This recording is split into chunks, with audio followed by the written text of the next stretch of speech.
Really want to start by thanking our student body. What an unbelievable atmosphere. They were there extremely early. They were loud. They had an impact on the game. And again, those efforts do not go unnoticed by our staff and certainly our players. So students, job well done. Keep up the good work. That's what a college football atmosphere is supposed to feel like. That being said, obviously, we had a lot to learn from Saturday night's ball game, and our guys are very eager to get back to work, turn the page, and move on to going 1-0 this week. And only updated injury, B.J. Foster will be out at least a couple weeks with a pretty significant hamstring issue. Questions? Front middle with Dennis. Coach, now that you saw the film, how much of the secondaries, the concerns with your secondary are more about LSU, or how much of it was that these are some young guys that had to have a lot to learn, and how fixable is it? Well, it's very fixable. We've got talented players that care. Part of it's not, when you complete passes, it's not always on the secondary. We had some linebackers that were out of position and some underneath coverage as well. So, and then let's not discount the fact that Joe Burrow had about as good a game as I mean, he threw the ball in spots and in places with the amount of accuracy. It was something to see. We got to do better, though. I mean, we're going to face really good receivers and really good quarterbacks in this league.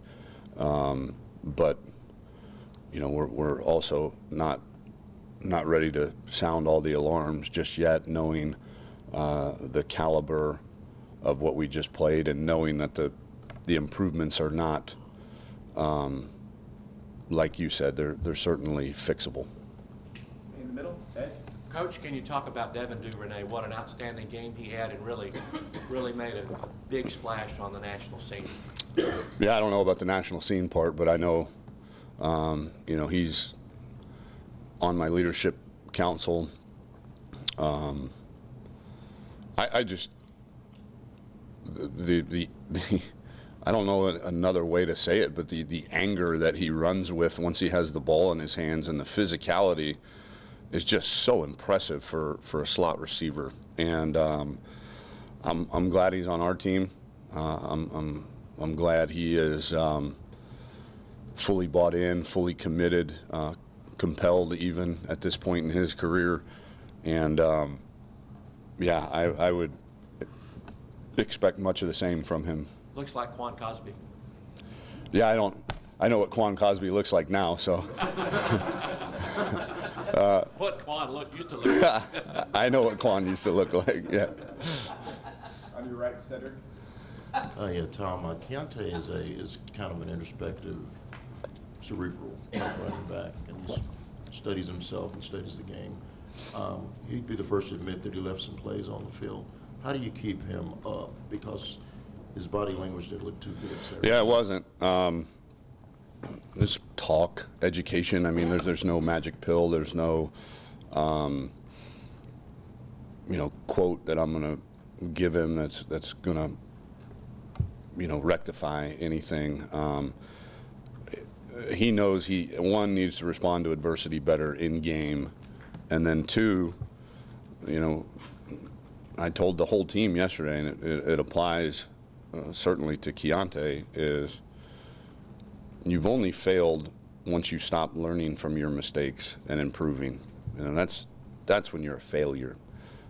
Making mistakes is part of life, and it's part of growing. It's part of, you got to use mistakes as feedback and get criticism from the experts, which are your coaches, and then apply that feedback and criticism and go improve. But so the only way you can fail is if you don't improve from and learn from your mistakes, and I fully believe that Keontae, plans on doing that. And second, what did you see from your second running back, Rashawn Johnson? And also, if you could update us on those other guys that have been out for a while. Yeah, I mean, Rashawn looks like he's been doing it for a while, right? I mean, you forget it's been 15 days in his life that he's played that position, and he's going out against, what I think potentially could be a top 10 defense, as good a defense as we played around here in a while, and he didn't flinch. He made some nice runs. He finishes on contact really, really well. So I was continually happy with his progress. I think Coach Drayton has done a marvelous job getting him up to speed, and certainly the kid's got the want-to, the desire, and the physical traits to do it. And then there really isn't an update. Danny and Kirk, probably the likeliest is whoever we play after the bye week. I'm not sure. I think Oklahoma State. I mean, that'd be a bit of a pipe dream at this point. Brian? Tom, at least statistically speaking, just statistically, you're starting 3 defensive linemen, don't have a sack or quarterback pressure yet. How much is that complicating things? None. Malcolm Roach and Keandre Coburn were absolutely, they had a very, very good game. They were very disruptive. Stats don't matter for defensive linemen. Do you disrupt the offense? And if the answer is yes, you're doing your job. And then now that you have reviewed it, what did you think of the safety play and the way that Jefferson, those guys were getting open over the middle?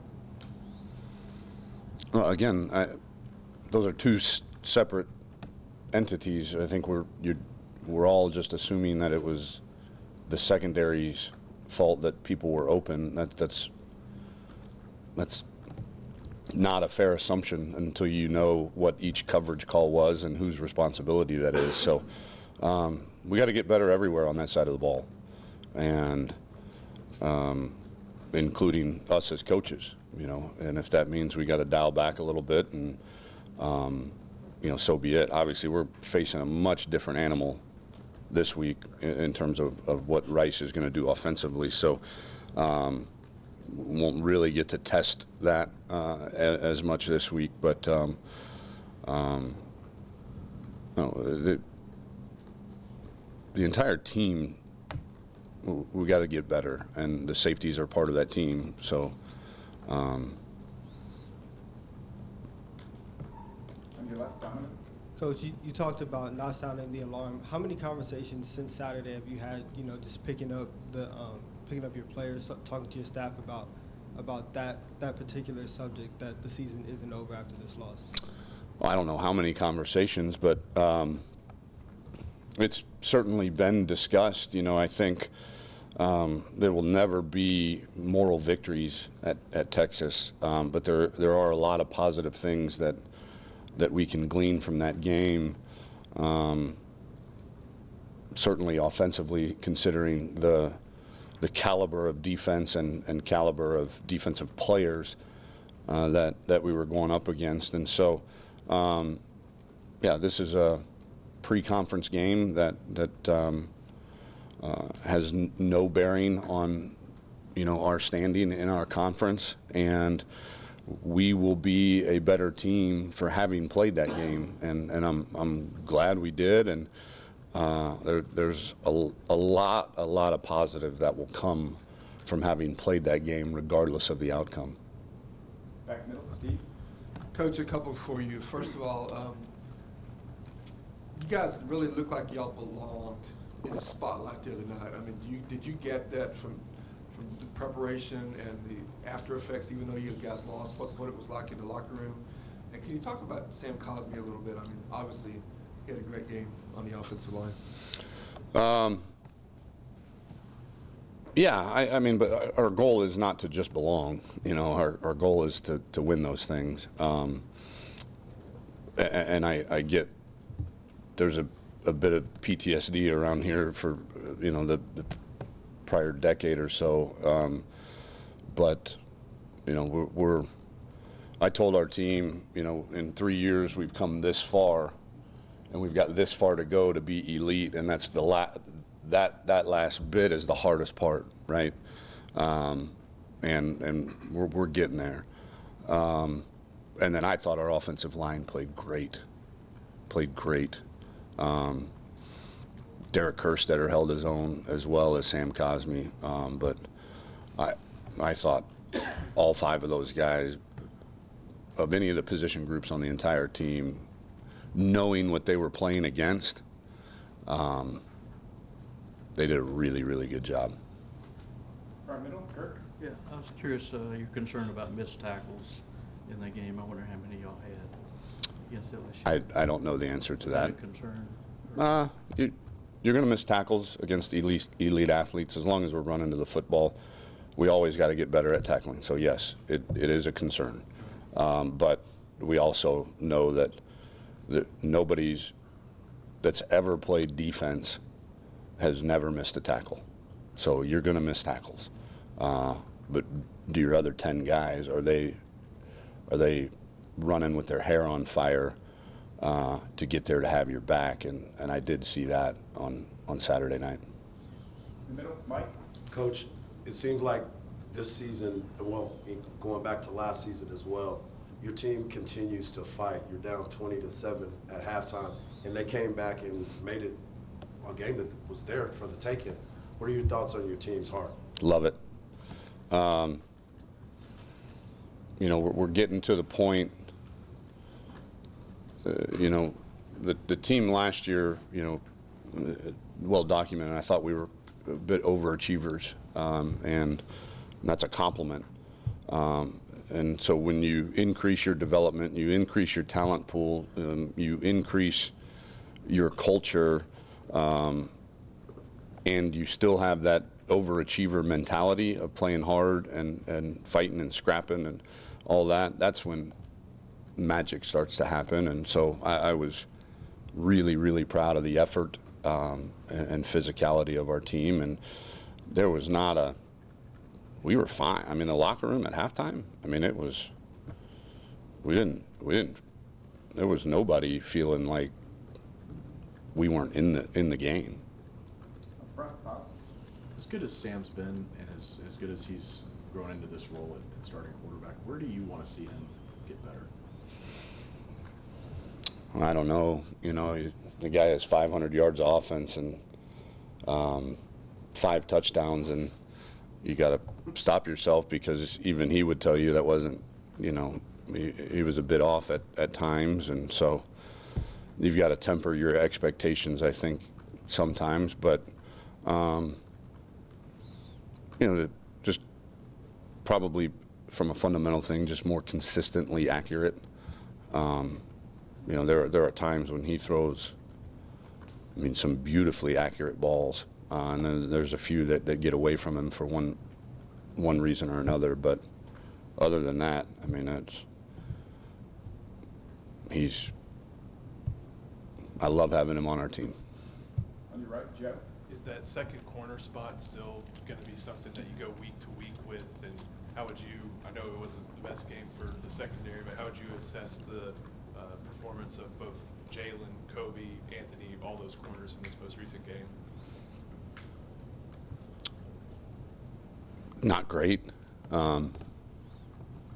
but certainly 471 yards is not all on the corners. So we've got to get a lot of things fixed, and we've got to make some improvement there. And the first part of your question, yeah, I mean, they'll continue to have competition, and we'll see who, if anybody, separates that other corner spot. Front middle, Anwar. Coach, clearly hindsight is always, 2020. It's easy to be. Really? Yeah. It's easy to be a Monday morning quarterback, right? So the two questions I do have is. Don't say that to your subscribers, that what they're doing is easy.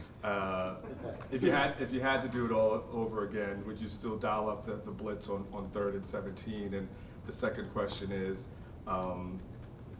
do you guys have to resist any urge of trying to make huge changes when it's only after one game, second game of the season, and only a 7-point loss?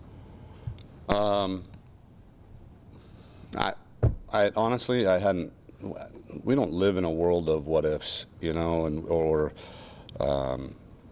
shoulda, woulda, couldas. You know, we made the call, felt like the right call at the time, and the quarterback made it. I mean, he was jumping, falling on one of his offensive linemen, and threw it right in the receiver's hands. So he made a great play. So we don't, as coaches, ever think about shoulda, woulda, coulda. And then I mean, we're into year 3 right now. You guys all wanted me to fire coaches and change this and change that after an entire season, and we stayed the course. And so one game, a 7-point loss to the number 4 team in the country, we're gonna be okay. We're gonna figure out where we need to improve and improve it. On your left, James. Tom, in ideal settings, where would you say Cameron Dicker's range is? Where does that kind of max out? And did you think about sending him back out there after the LSU timeout for that 58-yarder? Yeah, I thought about it. I think, especially, he had a little bit of breeze behind him. I mean, we did a 2-minute drill in training camp, and he hit a 57-yarder, you know, kind of walk off, you know, with 2 seconds left. So I think game on the line, like if we were down 2 and you got to line up for a 57, 58, 59-yarder, we'd probably do it rather than throw a Hail Mary. But at that time, after they called timeout, I figured they were going to get their field goal return team set up, and that if he mishit it, we were going to have a bunch of 300-pound guys trying to cover a guy returning a kick. So it felt like the right thing to do than to jog the punt team out. In the middle, Roger. Tom, what's the significance in your stop at Rice in your coaching career, and then the fact that you get to take your team to Houston to play a game Saturday? I don't know what the significance is. We have extremely fond memories of our time there. You know, we lived in Missouri City and Sienna Plantation, had great neighbors. Obviously, the administration there was great. You know, Chris Delcani, that's, you know, when we first connected, and it's where I first found Yancey McKnight. So I think that's pretty significant. But it's exciting for anytime you go play in a pro stadium too, I think is exciting for our players, and knowing how many Houstonians we have on our team. You know, it's kind of fun to go back home and play a ball game. Middle, Brian. I actually wanted to build off that very topic. When you were at Houston, y'all had, you know, the H-Town takeover was a huge deal, and you were laser focused on getting Katie and just everybody all over that area. And here you continue to gobble up Houston recruits. Just granted, I know of Houston supports in the state, but just in your mind, how important is it that y'all try to get as many guys out of there as possible when there are a lot of teams coming in? It's something maybe makes for good Monday morning quarterback talk, but it's not something we ever talk about. Like we have to get this region or that region. We want to sign great players, and if they're in Texas, great. If they're in Houston, great. If they're in Dallas, great. If they're in Victoria, great. I mean, but we certainly don't prioritize one region over another in state. And real quick, and because this is Rice's game, y'all can't have recruits there, right? Or at least host recruits, right? I mean, are we the road team? Correct. Then yeah, we could not have, even when we're the home team, like in the Red River game, we can give them tickets, but we can't even talk to them. Right, okay. Just making Mm-hmm. sure. Got time for one last one. Chip on the left. Tom, can you talk about what B.J. Foster has brought to this defense, and who takes over for him? Well, I think, yeah, he's extremely physical, you know, with good size and speed, good instincts. You know, we've got to coach him better on some of the details.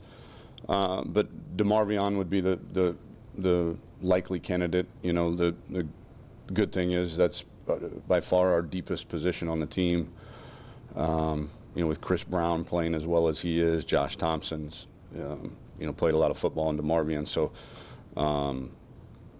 there's, I mean, BJ was playing a lot for a reason, but there is certainly some pretty good options in that room. Thanks, Coach. All right, thanks, guys.